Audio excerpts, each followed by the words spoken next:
Hello, this is another episode of Bagging Joey's Donuts. And one thing I've noticed is that Dan doesn't quite get what virtue signaling is. He's close, but there's some important distinctions that I want to point out to him. He gets what gaslighting is, but I've heard him use virtue signaling incorrectly several times now. For it to be true virtue signaling, as in the definition of the buzzword that's in vogue among the right-wing blogosphere right now, the signaler must have no dog in the fight. When Dan rightfully expressed anger this week at Republicans criticizing Trump on Twitter in response to the Putin summit, he criticized them for virtue signaling, and this is not true. Most of these never-Trumper types have had very good reasons for fearing Trump and Putin meeting. This is the reason for the hysteria in the lead-up to the Helsinki summit. Putin is the head of one of the premier intelligence forces in the entire world, and what he could share with Trump about some of these never-Trumpers could put them in jail for a long time. As Dan has said several times before, there's Russian collusion. It just isn't with Trump. From Uranium One to Skolkovo to Spygate, there's a lot of criminal activity involving Russians, and this involves a heck of a lot more people than just Hillary. And they committed these crimes thinking a thing like Trump could never happen. This is not virtue signaling, which must be done for its own sake. This is flailing. Watch this from the run-up to the 2016 presidential election featuring Bill Kristol.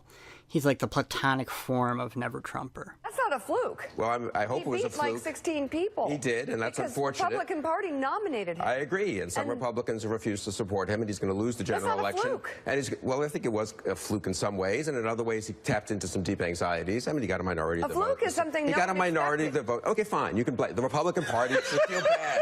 Does that make you feel better? Does that make you feel better about yes, it, Mika? You feel great because the Republican Party nominated a guy who's really a bad guy as president, and you think it's funny and amusing. See, Kristol is clued into some things that Joe and Mika aren't.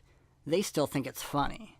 They, like most of the media, have been enjoying the fantastic ratings boost all season long. But they don't realize that Trump could actually win. If they did, they would be behaving much differently. You can see the sobering change in people like Joe and Mika after the election, when reality sits home. See, Joe Scarborough had an intern die mysteriously in his office, something Trump has goaded him for on Twitter.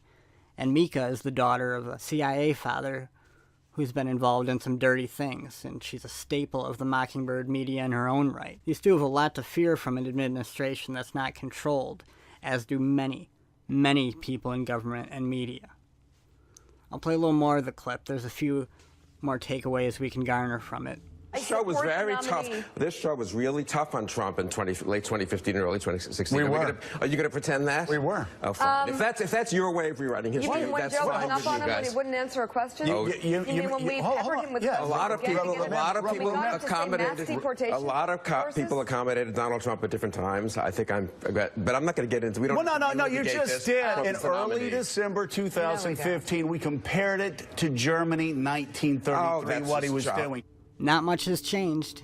Even back then, you can see the media has no shame about hyperbole.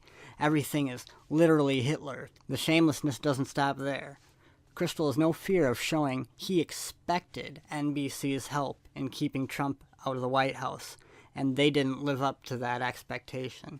You can see how angry he is at Joe in particular for not weaponizing the show against candidate Trump more than they did.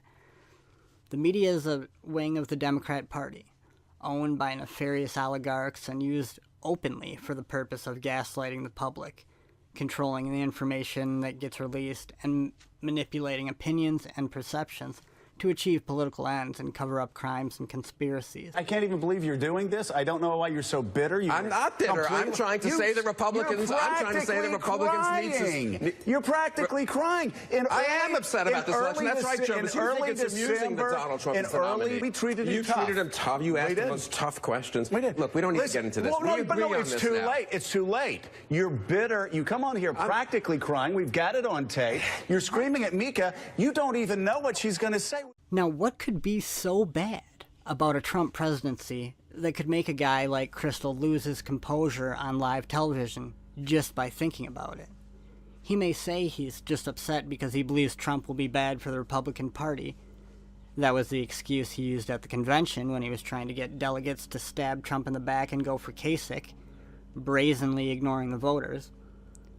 But do you buy that after watching this clip? The fear is written all over him. As Joe teased him, "You're practically crying." That doesn't sound like a man who's just disappointed that his version of conservatism might not get represented, and it sure ain't virtue signaling. This has been another episode of Bagging Joey's Donuts. If you enjoyed the show and it's something you'd like to see more of, please subscribe and share with Dan on Twitter. Thanks for watching.